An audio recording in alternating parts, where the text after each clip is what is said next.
Sejam muito bem-vindos para mais um vídeo. Hoje estaremos falando sobre a psicopatia e a sociopatia. Quais são suas semelhanças, quais são suas diferenças e, por sinal, já é um assunto recorrente, porque desde o começo, quando a análise já tratava a respeito entre os segmentos de psicologia, psicanálise e psiquiatria, já havia uma certa divergência, o que é muito interessante. E o que me instigou a fazer justamente este vídeo foi o nosso diálogo lá naquele vídeo de Suzano, onde uns falaram que eles eram sociopatas, outros que eram psicopatas. Me propus a fazer um vídeo a respeito, deixei lá respondendo aos comentários, e aqui estou. Bom, vamos ter que ir ponto por ponto para não haver confusão e tudo ficar muito claro e, sobretudo, existem várias abordagens a respeito e existem divergências conforme eu já falei. O primeiro ponto é: o psicopata, ele nasce assim. O sociopata pode, por um trauma ou até mesmo por uma lesão cerebral, se tornar sociopata, né? O sociopata, ele se torna. O psicopata, ele nasce condicionado a isso. Representa, nos quadros de psicopatia, 1% de toda a população, e nos casos de sociopatia, 4% da população. E eu venho também neste vídeo desmistificar algumas coisas, porque alguns dizem que não tem como se identificar até que aconteça algo mais grave. Mas, na verdade, segundo os estudos que eu pude fazer, tem sim formas de se identificar e diferenças e semelhanças entre eles. Uma das coisas que nós vamos perceber nos dois casos é a falta de empatia, ou seja, a não capacidade de se colocar no lugar do outro. Porém, tem uma divergência também em cada uma dessas partes, porque o psicopata, ele é calculista, e o sociopata, em algum momento, ele vai ser pego porque ele tem os lapsos repentinos muito intensos. Ele não controla bem essas emoções. E aí, quando essas emoções se afloram, elas explodem, ele acaba cometendo crimes que deixam vestígio. Lembrando que nem todo psicopata, nem todo sociopata vem a ser um criminoso, um assassino. Acaba se cometendo algum crime por causa do foco do egocentrismo, que é o alvo desse estudo sobre psicopatia e sociopatia, é o egoísmo.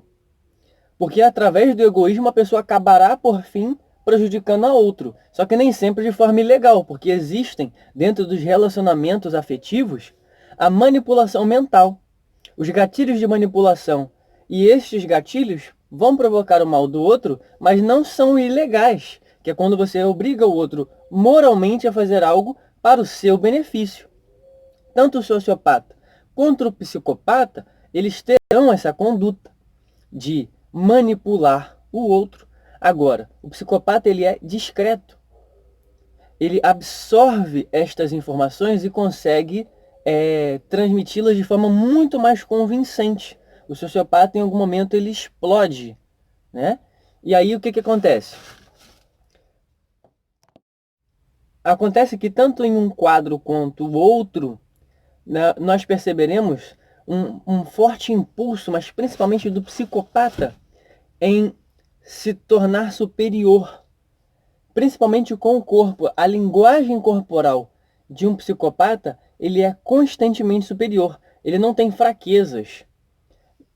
Lembrando que a gente não pode tomar um único acontecimento de um fato e achar que disso se faz um diagnóstico. É a constância que vai mostrar um diagnóstico. Isso também acontece em outros quadros patológicos, sobretudo as patologias psicológicas, tá? Mas se o indivíduo ele infla o peito e se comporta com você de forma sempre superior, gesticulando de cima para baixo, pincelando o seu ombro, invadindo o seu espaço de conforto, sempre tomando conta. Ele sempre quer ser o primeiro, ele sempre quer estar na frente, ele sempre quer ser o líder, ele ouve, mas não acata, entre outras informações sobre a liderança, onde ele sempre irá querer ser o líder, quer você queira, quer você não.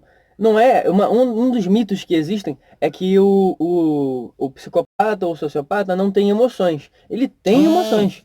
Ele não tem emoções para com você, para com o outro. As emoções dele se baseiam nele. Ele é feliz por si mesmo. Tudo que acontece é dentro de uma bolha egocêntrica, onde ele é o alvo, onde há felicidade em si mesmo. Portanto, eles conseguem formar famílias, conseguem fazer tudo normalmente. Não quer dizer que ele tenha afeição pelos seus próprios pais, pelos seus próprios filhos, por ninguém. A afeição é pessoal. E aí acontece uma outra forma de identificação que é a incongruência. Os fatos não correspondem às suas emoções, ou ele finge, e eu já falo sobre o fingir. Mas antes de falar sobre o fingir, porque existem coisas que são naturais do corpo, a incongruência que eu me refiro é se um ente dele morre, mas ele não demonstra tristeza, se era para ele estar feliz por outro, né, que está conseguindo algo, e ele não demonstra essa alegria, pode ser apenas um momento, porque você não pode julgar ninguém por um único momento, porque existem estados de choque que fazem a pessoa ficar assim, tá? Aparentemente sem emoção, que é uma barreira. Mas se isso for uma constante, pode vir a ser um sinal, pode vir a ser um sinal de psicopatia ou de sociopatia. As maneiras de identificação são muito parecidas. São poucas coisas de diferença aqui. E existem até mesmo pessoas que dizem que é igual. E no meio destas incongruências, acontece também a farsa. E aí o que acontece? Os estímulos do rosto, por exemplo, na linguagem corporal, eles são até um pouco óbvios. Você sorri, ressalta pontos específicos. Mas ninguém sorri assim. Tem algo errado, né? Não é um sorriso normal, é um sorriso forçado. Não é nem necessariamente um sorriso técnico. É um sorriso forçado mesmo. Tem alguma coisa que foi espontâneo, que foi o arregalar dos olhos, e o sorriso foi forçado. Então ele sabe que ele deve se passar por alguém normal. Ele perde o time. Era para ele sorri algum tempo depois. Sorriso forçado. Tem algo errado. E isso é constante, não por um único momento. É uma constante. E aí você também tem mais uma possibilidade de identificação de sociopatia ou de psicopatia. Lembrando que, conforme eu estou falando, eu estou fazendo uma abordagem no foco de que existem diferenças. E estas diferenças, elas são pequenas, mas muito significativas. Porque vai ser a diferença de alguém, por exemplo, fazer um concurso público para, como tem, se não me engano, o nome da série é Dexter, para ser um perito para não deixar rastros. Isso é um comportamento psicopata. Isso não é um comportamento sociopata, certo? Porque ele premedita, ele é frio, ele é calculista. O sociopata tem explosões, certo? Ele tem até condutas parecidas, mas elas não são iguais. E aí eu vou levantar uma tese aqui que eu acredito que ela não exista ainda. Talvez exista. Estou conversando com algumas pessoas, inclusive agora nesse exato momento, e posso estar reiterando daqui a pouco, voltando a falar aqui com vocês na edição, para poder estar falando. Mas eu vou levantar agora a seguinte situação. Quando nós somos crianças, nós não temos empatia. Existe estudo comprovado a respeito disso. Existem algumas fases, tá? E no momento específico a gente começa a desenvolver a capacidade de entender o mundo do outro. Até um certo momento estamos isolados em nós mesmos. E, bum, conseguimos entender o outro, a se afeiçoar com o outro. Até um certo momento é o nosso mundo. As mesmas condições da patologia que eu estou falando agora. Seria, portanto, os quadros de psicologia? É uma pergunta. De psicologia. É uma pergunta, mas é uma tese também. Seriam os quadros de psicopatia? O não rompimento desse universo seriam as crianças não desenvolvidas? E aí eu emendo numa coisa que já existe, que é o estudo neurocientífico a respeito. Porque me parece que nem todo mundo que tem um comportamento neurológico X se tornará ou é psicopata ou sociopata. Mas todos os psicopatas têm um funcionamento neurológico igual E quem é sociopata desenvolveu este funcionamento cerebral, seja por lesão, seja por trauma. Porque lembre-se que o que tem aqui dentro da sua mente pode provocar transtornos também por lesões traumáticas, não só lesões cerebrais, no sentido de tomar uma pancada, mas um trauma pode ser tão violento numa pessoa que produza um comportamento, ative um gatilho negativo ou até positivo, porque existem quem monte sua personalidade em cima de traumas. E aí, já que eu estou interagindo com o público, conforme fiz para fazer desse vídeo, aproveito para dar satisfação também com relação à questão do vídeo do Batman, e eu já vou linkar o que tem a ver eu falar do Batman para falar de sociopatia e psicopatia por causa do personagem do Coringa, que nitidamente é um psicopata, porque ele tem infelicidades excessivas, mas quando, por exemplo, se referindo ao Cavaleiro das Trevas, você percebe que o comportamento muito bem elaborado do ator, o personagem, quando ele mata alguém, ele não olha para a pessoa, ele olha para o outro lado. Ele não demonstra nenhuma preocupação com o outro. As glórias dele têm a ver com ele, com o mundo que ele criou, e não com as leis, com a normalidade, que é também uma característica em comum da sociopatia e da psicopatia. Questões contrárias. E aí, quando eu falo do vídeo do Batman, é porque eu vou fazer, tá? Me pediram para dar uma continuidade. Agora eu não lembro do seu nome dele. É Antônio Carlos ou Carlos Antônio, mas eu li seu comentário e eu vou sim dar a continuidade do vídeo do Batman, mas eu também já tinha feito um comentário no vídeo de Suzano, falando que faria esse vídeo agora. Então eu falei, não, deixa eu preparar logo e fazer. Os meus vídeos estão pré-programados. E esse aqui não está pré-programado. Eu joguei ele público direto para você poder ver antecipadamente, que os vídeos sempre saem domingo 0 horas.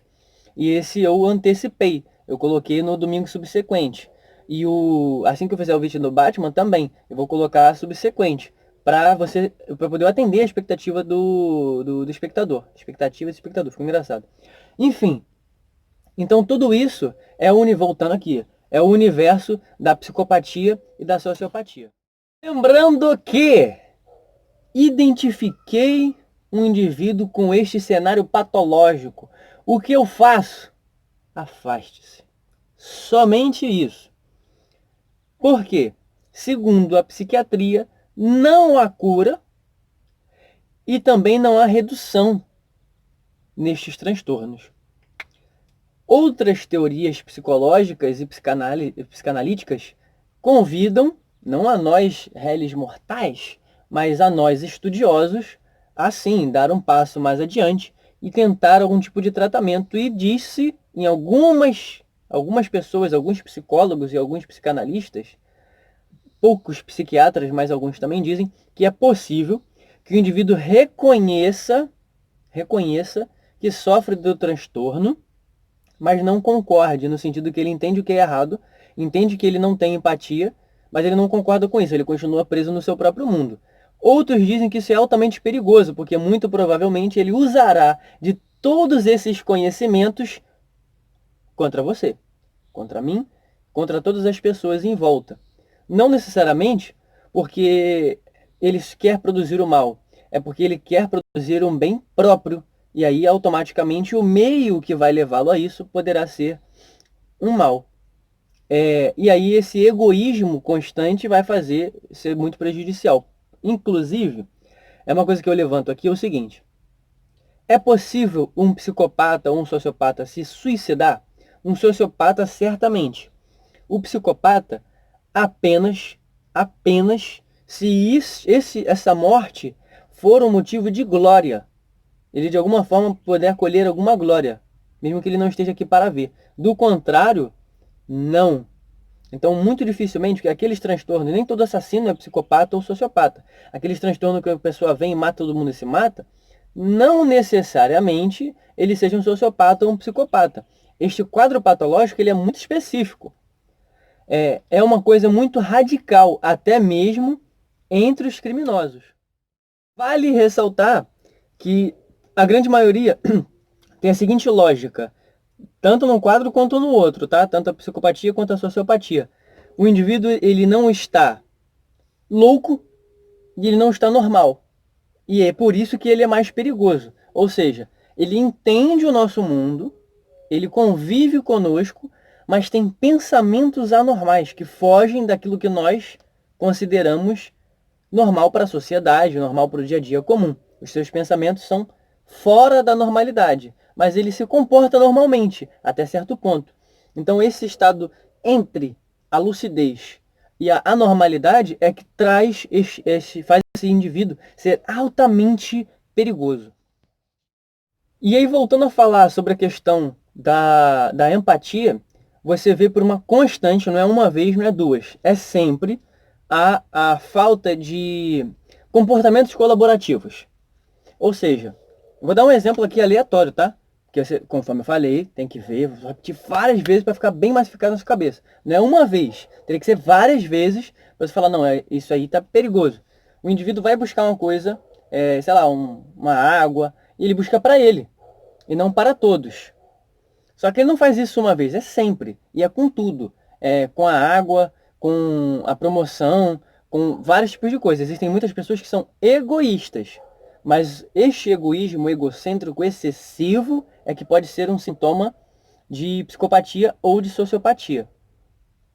E aí, quando ela é constante, é perigoso.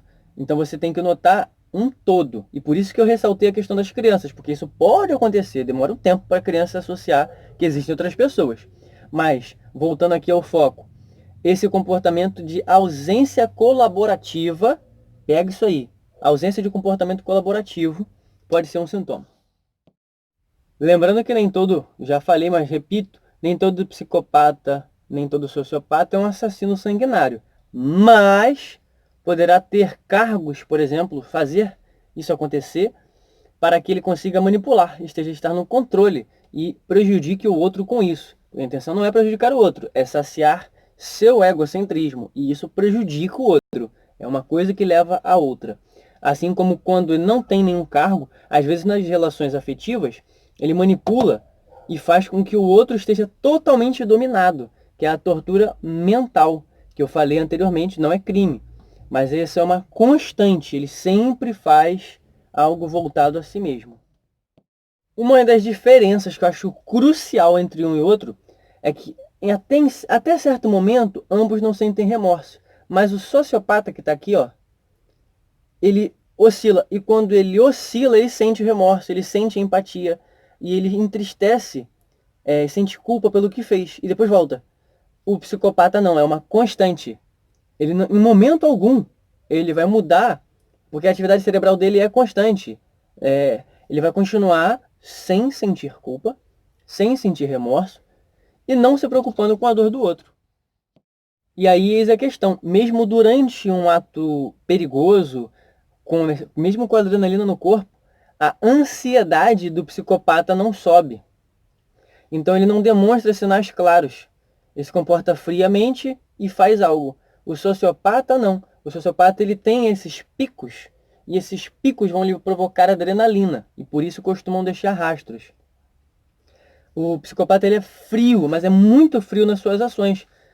Imagine, se ele não demonstra facialmente, digamos que fosse algo que não teve jeito por algum motivo muito bem elaborado, ele foi pego e ele está com um refém com ele. Mais uma vez, uma análise de caso. O sociopata ele vai dar sinais de que ele começa um transtorno, né? Isso, lembrando que nem todos os que pegam alguém como refém são sociopatas ou psicopatas, mas o ao contrário acontece, né? Os sociopatas ou psicopatas não vão ter problemas quanto a isso. Só que o psicopata pode estar com um semblante frio ou até mesmo com um semblante de sorriso e executar alguma coisa. Profissionais muito experientes, seja na psicologia forense ou no dia a dia criminoso, consegue identificar que aquele sinal de sorriso é perigoso ou algo do tipo.